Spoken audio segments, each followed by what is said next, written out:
Hello student, स्वागत है आपका आपके खुद के यूट्यूब चैनल विज्ञान बुद्धि में, जहां आज हम लोग पढ़ने जा रहे हैं क्लास 7 के लिए विषय विज्ञान की कार्यपत्र नंबर 8। और आज का टॉपिक है प्राणियों में पोषण, मतलब कि आदमियों में क्या पोषण, खाने का पाचन कैसे होता है। तो मानव में क्या आ रहा है, पाचन आ रहा है। तो देखो, राजू विद्यालय के लिए तैयार हो रहा था, इसलिए वह अपना नाश्ता या भोजन बहुत तेजी से और ठीक से चबाई बिना कर रहा था। मत जल्दबाजी थी उसको, लेट से उठा होगा आप लोगों की तरह, है ना। और बिना चबाया मतलब कि चबा भी नहीं रहा था, निगल दे रहा था उसको। तो उसकी माँ ने उससे अपने भोजन निगलने से पहले ठीक से चबाने को कहा कि बेटा चबा चबा के खा, चबा चबा के खा। तो क्या आप बता सकते हैं ऐसा उन्होंने क्यों कहा, क्यों चबा चबा के खाना है? देखो बच्चों, किसी भी भोजन को ना खाने से पहले उसको सही ढंग से चबाना है। तो अब क्यों कहा चाह रहा है उसको, देखो अब भोजन का अंतग्रहण मुख द्वारा होता है। अंतग्रहण का मतलब भोजन को पेट तक अंदर लेने के लिए, पेट में डालने के लिए पहले भोजन को कहाँ डालना है, मुख में डालना है, मुंह में डालना है। मुख मतलब मुंह में डालना है। तब भोजन को शरीर के अंदर लेने की क्रिया को अंतग्रहण कहा जाता है। मतलब इसी को क्या कहा जाता है, अंतग्रहण कहा जाता है, मुख द्वारा होता है। अच्छा जी, भोजन दांतों की मदद से छोटे छोटे टुकड़ों में पीस दिया जाता है। आपको पता है, अगर आप चबा चबा के खाओगे, खाने को जरा सा निगलोगे नहीं तो चबा चबा के खाओगे तो वह पीस दिया जाएगा। यह भोजन के पाचन एवं आसान अंतर्ग्रहण में मदद करता है। इस वजह से भोजन का पाचन भी अच्छा होगा और अंतर्ग्रहण मतलब आसानी से निगल भी दिया जाएगा। अगर आपको मैं कोई टुकड़ा दूं, कोई जैसे चिकन खाता है, मटन खाता है, तो पहले उसको चबाता है सही ढंग से, फिर उसको निगलता है। ऐसा ना बिना चबाए थोड़ा निकल जाएगा, वो निगल भी नहीं पाएगा, क्योंकि बिना चबाए निकल भी नहीं सकता, अटकने का डर रहेगा। क्लियर हो गया? तो जब तक उसको हम पीस ना बना दे तब तक हम उसको अंतर्ग्रहण मतलब अंदर मुंह के मतलब पेट के अंदर नहीं डाल सकते, गले के अंदर निगल नहीं सकते। तो अब हमारे दांतों की आकृति भिन्न भिन्न है तथा उनके कार्य भी भिन्न भिन्न होते हैं। तो पहले हम दांतों के बारे में ही समझ लेते हैं बच्चों।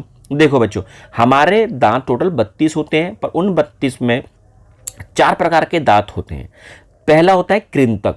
कृंतक होते हैं सबसे दो वाले, कृंतक हो गए, क्या हो गई, कृंतक। फिर ये दो और ये दो, ये हो गए रदनक। फिर ये दो और ये दो हो गए अग्रचरणक।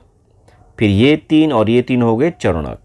तो पहले कृंतक का मतलब समझ लो। कृंतक क्या करता है, ये काटने के लिए और दंशन मतलब कि जैसे हम बाइट मारते हैं ना, बाइट कहते हैं, बाइट मार ले, एक बाइट मार ले, तो ये कटिंग के लिए और बाइटिंग के लिए है, करने वाले दांत हैं।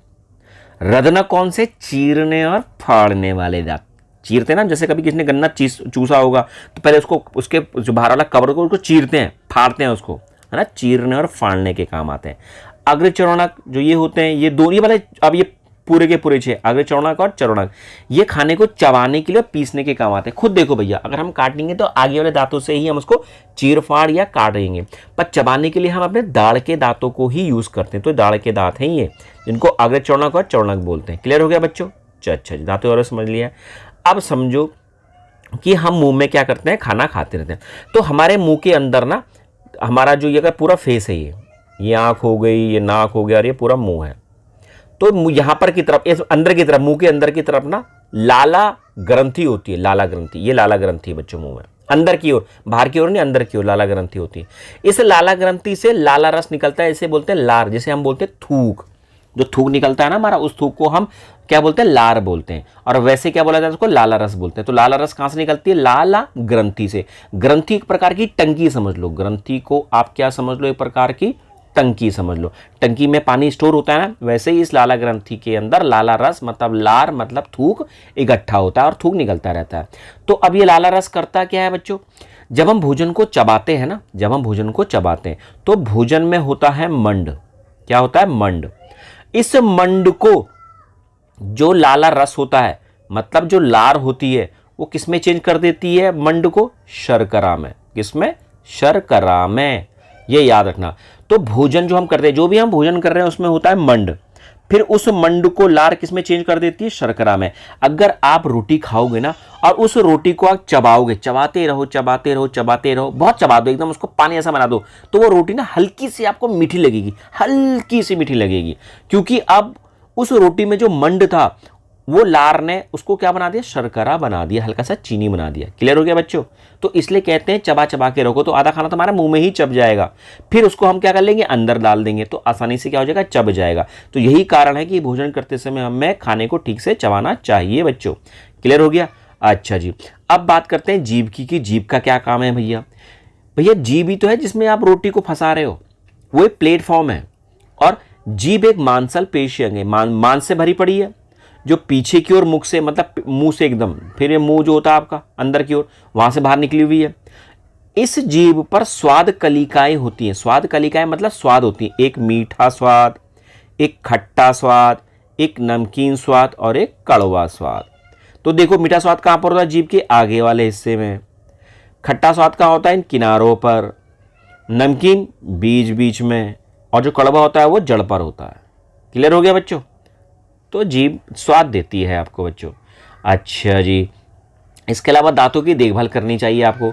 दांतों की देखभाल क्यों करनी चाहिए भैया? दांतों की देखभाल नहीं करोगे तो दांतों में सड़न आ जाएगी, दांत तोड़ने पड़ जाएंगे, कीड़ा लग जाएगा। तो खाना खाने के बाद हमें दांत और मुंह साफ नहीं करेंगे तो मुंह में अनेक हानिकारक जीवाणु पैदा होने लगेंगे। वृद्धि होने का मतलब पैदा होने लगेंगे, और यह जीवाणु दांतों में फंसे हुए भोजन को शर्करा का विघटन कर अम्ल बनाते हैं। तो अगर हम जो दांत मांजते हैं ना, वो जो हम खाना खाते हैं तो चबाते हैं, चबाते रहते हैं, लार उसको क्या बना देती है? शर्करा बना देती है। क्या बना देती है? उसको शर्करा बना देती है। और इसी शर्करा को फिर कौन खाते हैं? दांतों में फंसे हुए बैक्टीरिया, जीवाणु खाते हैं। और उसी शर्करा को वो क्या बना देते हैं? जीवाणु अम्ल बना देते हैं। क्या बना देते हैं? अम्ल मतलब होता है एसिड। एसिड मतलब तेजाब। क्लियर हो गया? पर वो तेजाब इतना खराब होता है केवल कि वो आपके दांतों को क्या करेगा? घिसना शुरू कर देगा। दांतों को घिसना शुरू कर देगा, और उसको बोलते हैं दंत क्षय। जैसे हमारे दांत अगर इतने मोटे हैं तो वो उसको घिसना शुरू कर देगा, ऐसे ऐसे कर कर करके कितने दांत क्या हो जाएंगे? पतले हो जाएंगे। फिर एक बार दांत ही क्या हो जाएंगे? साफ ही हो जाएंगे, खत्म हो जाएंगे। अंदर से खोखले जाते हैं ना दांत, क्योंकि पतले पतले पतले होते चले जाते हैं। इसीलिए हमको कम से कम दिन में 2 बार ब्रश करना चाहिए। हमें दांत अपने साफ करने चाहिए, कुल्ला करते रहने चाहिए। ओके बच्चों मेरे। अच्छा, यहाँ पर स्टोरी है अब इनके दांतों की, मतलब इनकी ये 3 क्वेश्चन दे रखे हैं, इन सबके मैंने आंसर दे रखे हैं, आप इनको करो बच्चों। ओके बच्चों, बाय।